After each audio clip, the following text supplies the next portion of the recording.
Yo, what is going on, guys? We are back today for the second content creator program video of 2023 on the second champion that is coming out in 2023, and that is Baron Zemo, the master of evil himself, the leader of the crew.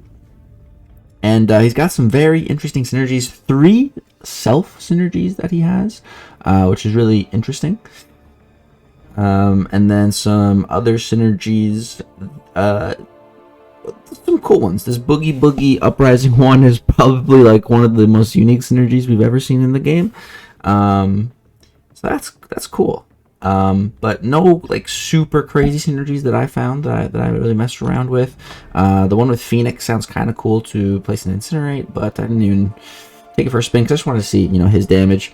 What I like about Zemo is that he's actually extremely simple. He's probably one of the most simple champs we've had in a long time, which is honestly a little bit refreshing, especially after Absorbing Man. Not that I love Absorbing Man. I love how complicated it is. It's just, it's a nice change of pace to go from like a champion with so much going on, a hard play style, just forms and so much, to just a very simple champion. It's a nice change of pace. So does he need to be awakened? No, definitely not, man. I would say no.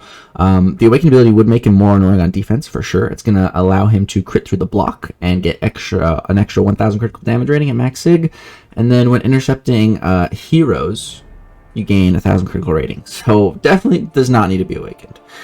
Now his medium attacks are a gun, so they don't make contact. That's really cool. I'll show you guys a fight that really highlights that utility, but it's gonna allow him to fight like Korg. Not have to worry about rock thorn damage, electros with just his mediums to take no damage, that kind of thing. And then whenever the opponent purifies a debuff or is immune to an effect, Zemo gains a fury buff, increasing the attack rating of the next hit by 6,900 damage. Not bad. It's a very unique ability. It's only for like the one hit, so you get a fury buff, then it goes away as soon as you hit with it. It's weird. It's cool though. And then your defeat is certain. This is really cool. So Zemo, his personal bleeds are infinite. They're infinite, indefinite, perpetual, whatever words you want to use. They're not going anywhere. So they deal about 28 damage per second, which sounds like nothing, right? But once you build them up, they start to do a lot of damage, and they're permanent. So like I said, they're not going anywhere. Plus, once you get enough, you're going to be using, if you have to spare, you're going to be stopping healing. So you're going to be chilling. And Zemo's personal effects can be inflicted through the block, which is really nice when the opponent is rooted, because it's kind of weird hitting into rooted opponents.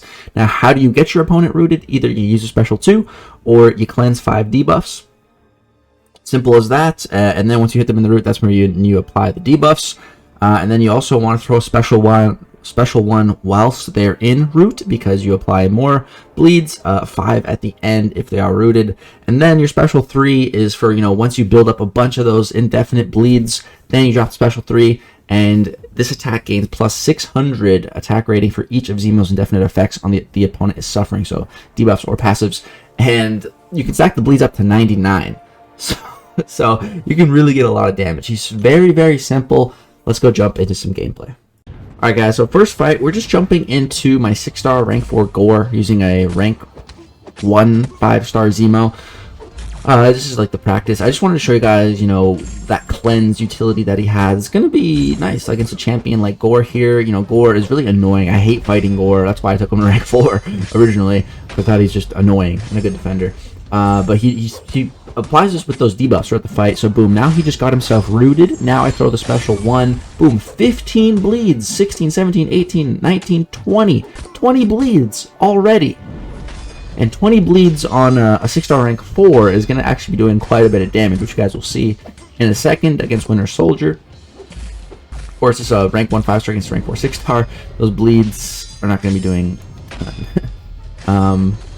but yeah, boom, you see he gets himself rooted. It's very, very fun to use Zemo in matchups where there's debuffs for him to really take advantage of and purify with those cleanse.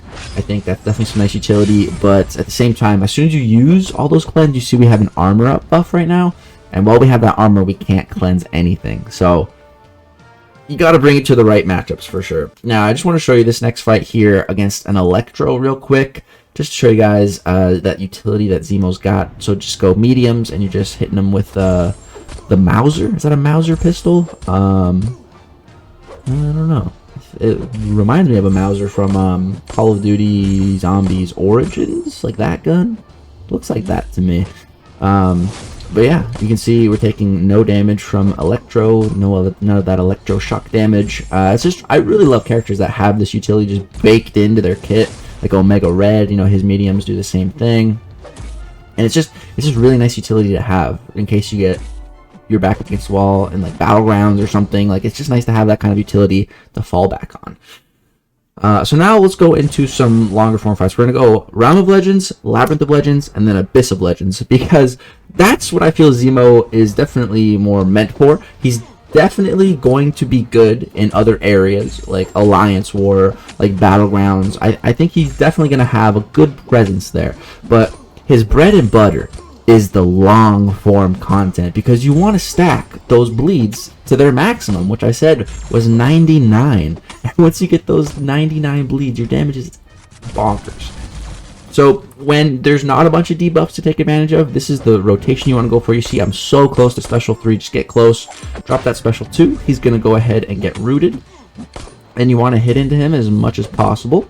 I could have done a better job. I could have gotten more debuffs there, but so with 18 we're getting 800 bleed damage per tick, which is 1,600 damage per second, and that's just one basic rotation. Boom. You know, that's not bad. That's not, and again, those bleeds aren't going anywhere, and with Despair, 18 debuffs is more than enough to stop all healing. So it's pretty nice. And then boom, we just do the same thing basically again. Now we're up to 37 bleeds. Boom, now it's ticking for 1,600. That's over 3,000 damage per second. And again, you don't have to do anything. You can literally just back off now and chill, if you wanted to. If for some reason you needed to, I don't know. Yeah, I'm digging Zemo. He's fun, he's fluid, and he's just so simple. It's just so refreshing to just have such a simple character. Honestly, it's been a long time. It's just so nice. Like, I just started playing him, and like I instantly, picked it up because it's just, he's not complicated. It's great. The only thing I struggle with Zemo a little bit is hitting into rooted opponents. But the more I've played with him, definitely the easier it's gotten. At first, I was having trouble like getting in 2 combos into a rooted opponent, but now I feel like you just got to keep kind of hitting, and then eventually you'll break through. That's what it kind of feels like. I don't know. It's very weird hitting rooted opponents. I find I just don't have much experience hitting rooted opponents. So that was no synergies, and we're gonna show Abyss with no synergies, but Labyrinth here I do got some synergies. So you definitely want more Baron Zemos on the team. So I got 2 on the team right now. We are getting some nice benefits from that. It's gonna help with our bleeds. And the more villains on our team also helps with some of our other synergies. I tried to stack up some Thunderbolts, because that's what you want to have on the team, ideally. And yeah, so now we're going to go ahead and jump into Labyrinth of Legends. And again, here against this this Red Hulk, we are not going to be getting any kind of debuffs on us. So we can't rely on the cleanse ability to get the roots. So we're going to have to do it manually through our special attacks. But that's totally fine, like we did against Winter Soldier. So again, just build close to that special 3. And I like to, of course, bait out their special first. Especially now that we're not in Realm of Legends, where special 3s are active. And then boom, go ahead, throw my special 2. We get him rooted. So right there, boom. You see, he dropped his block. Here, he's going to do it again. It's weird. I find just keep hitting into them. And I found that was working. Yeah, I don't know. It's just, I guess you got to kind of get used to utilizing the roots. I mean, maybe if you guys have experience playing Kraven, maybe you know what you're doing. I'm sure Karate Mike has no problem hitting into rooted opponents, but myself, I used to really hate roots. I still am not the biggest fan of it, and yeah, this is my first time really using it myself. Usually I'm the one being rooted, not rooting my opponent, so this is a little weird.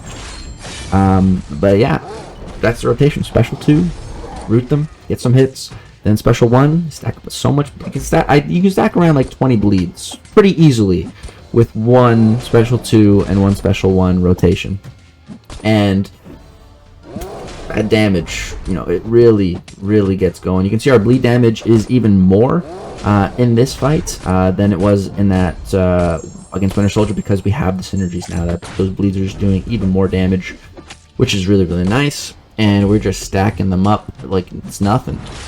They also do apply through the block, so you know, even if you are hitting a rooted opponent that is just blocking, you're still applying the effects, so you know, it's all good. And I really like that. I really like that it works that way on attack. So here we're at 59 bleeds, and we're doing 10,000 damage every single second.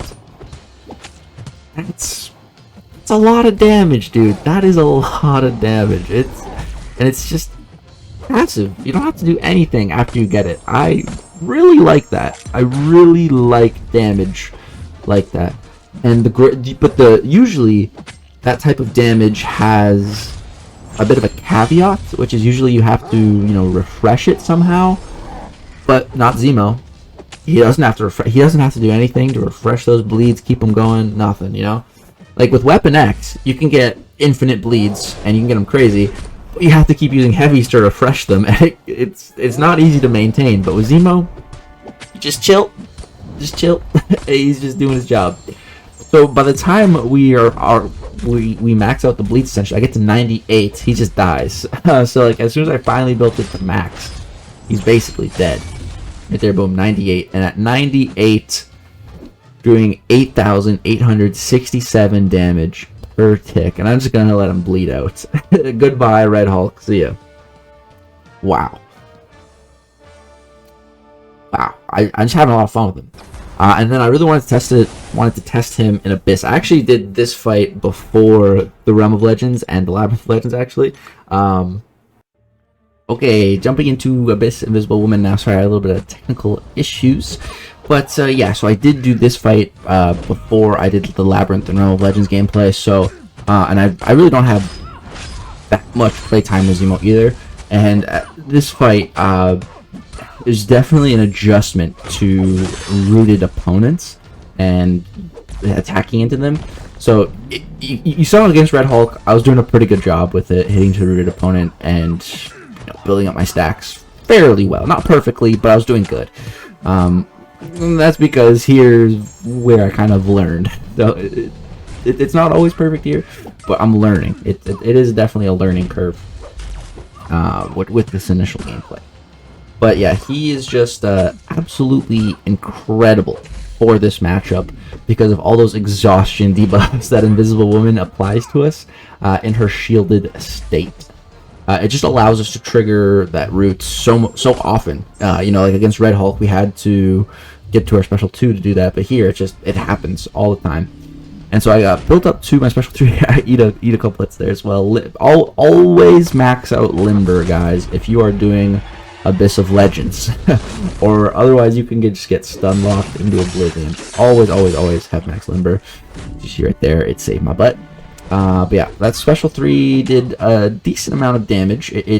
But it still wasn't even close to the damage cap. And I was trying to think, like, what is the best rotation? You know, what's the optimal way to play this fight so, you know, I can get the solo. I wasn't sure. Like, this was like my second Zemo fight ever. So like, I don't know, man. I'm just kind of guessing. But he's so good for it that it doesn't really matter. You can probably do a lot of different rotations here, and you'd be all right. So yeah, here the root ends, and then I reroute her, and then we go for a little special 1 here. When the opponent is rooted, their combative power rate is decreased, and yours is increased. Zemo can also hit into invisible opponents, and I believe can't be evaded. I'm not sure about that one, but yeah, he can definitely hit into invisible opponents whilst they're rooted. And I did know that. I don't know why I backed off there. I don't know what I was thinking right in that second, but I am aware of that. But yeah, this fight is just going really well.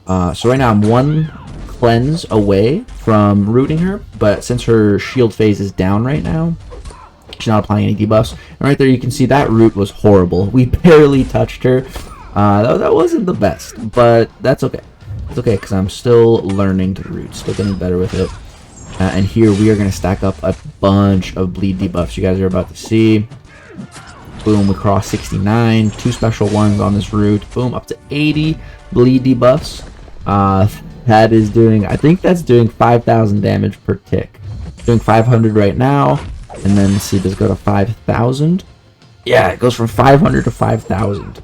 This is crazy. That's how much damage that shield is mitigating. It goes from 500 damage to 5,000 damage. Dude, that's 10,000 damage every single second. Just passively, that Zemo doesn't have to do anything. So it's at this point where I started to really be a little bit more mindful of the charges in Abyss. I've already used up the first stack. And I wasn't paying attention at all to them, you know, building up, which I don't think you need to. But yeah, now I am definitely paying attention. The other thing I really like about Zemo is he has callouts. I really love champs that have the callouts. Like Hercules, he actually has, Hercules has so many callouts. I love it. It's like little Easter eggs, you know, like I used to play a lot of Call of Duty Zombies. Easter eggs are so much fun, and I love the little things that champions can say. I wish more champs had that. Honestly, I wish like every champ had that. Well, I guess if every champ had it, it wouldn't be that cool anymore. So maybe not, but yeah, I do really like it. Yeah, we are at max bleed stacks now. So I can chill. I think I wasn't sure if 99 was the max. So I think I was testing that out, and then I'm like, okay, yeah, I'm not getting any more. This is definitely the max. All right, that is good to know. And it's at this point where I can really slow down. So you can see I've only done half of Invisible Woman's health at this point, right? That's okay, and we only have 43 charges left. But again, that's okay, because now I just slow it down, slow things down, and just do the occasional hit so that we're not losing the fight me coward charges. And that's it. That's all we gotta do now. We just gotta chill, man. Just chill. Take it easy. Take it easy. Right here, as soon as right before the fight me coward comes up, I'm gonna go ahead and throw my special 3. Just to try to do as much as I can to the shield. It doesn't. I thought it was gonna do more than it did, but it did take off a chunk, I suppose. But yeah, the bleeds are just doing it for me. Like, that shield is just melting, and there goes the shield. Bada bing, bada boom. And you guys can just see we're getting 6,162 bleed damage per tick, which would be 12,304 or 24. Yeah, something like that. Or 30. Yeah, I don't even know. It's a lot of damage. It is a lot of damage. And I just have to tap her every once in a while. Just a little tap ski. And that's all I gotta do. Just a little tap ski every now and again. I decided to go for heavies just to build up my power a little bit more. And here you can see she's rooted, just tossing off heavies. What are you doing, you silly girl? What are you doing? Right there, we lost a few too many charges. I was getting a little too passive right there, but that is okay. This fight is gonna get a little sketchy. It is gonna get a little sketchy. I'm gonna hide my webcam actually, so you guys can see her power, because those Abyss charges we're gonna lose them all. We are gonna lose them all, and she is gonna get that power gain in a second here. And it is gonna get a little sketchy. Only a little bit though. Only a little bit. So this final shield is coming down. There we go. I should have hit her one time there. Then she got rooted. Then she started playing weird. So boom, there goes all my charges. And here she gets the special 3. She hits me for 9k and then 14k. But the special 3 is enough to go ahead and kill her. So literally down to the wire, both of us at special 3s, and mine kills her. Couldn't have really gotten any closer than that, but I was really stoked with how that went. Like I said, that was my first try on Abyss Invisible Woman with Zemo, and I don't think it could have went better. That was like a photo finish. I'm very happy with that, and it's great for content. So yeah, guys, that's going to do it for my video on Zemo. I really do like him. I definitely don't think he is going to be nearly as meta-relevant as Absorbing Man is going to be. But I do think Zemo is definitely going to have a place. I think he is a really solid champ. It's just going to be using him in the right matchups. He's really going to excel. But that's like most characters. But yeah, I think Zemo, and he's also really going to excel in more end game content. So I think, you know, once we see that, maybe the next iteration of Abyss or whatever that may be, that's where Zemo is really going to shine. Because you guys see that bleed damage fully built up is just absolutely bonkers. So yeah, that's going to do it for this video. Let me know what you guys think about Zemo. Where do you put him in a skill class for like a tier list ranking? You think he's top tier, second tier? What are you guys thinking? What do you think of Zemo? Are you impressed? Do you think he's the new and improved Kraven? I'd love to hear your guys' thoughts on Zemo, because I'm not like super sure about him. Like Absorbing Man, like I can think of, I'm gonna use him here for this, and this. With Zemo, I'm like, okay, I can use him for endgame content, and I could see him being useful in some scenarios, but like I don't have as many ideas with where to use Zemo, if that makes any kind of sense. But yeah, that's gonna do it for this video, guys. I'm really excited to keep making these CCP videos on the new champions that come out in 2023. Hope you guys enjoy watching them. That's going to do it. Thanks so much for watching. Peace out.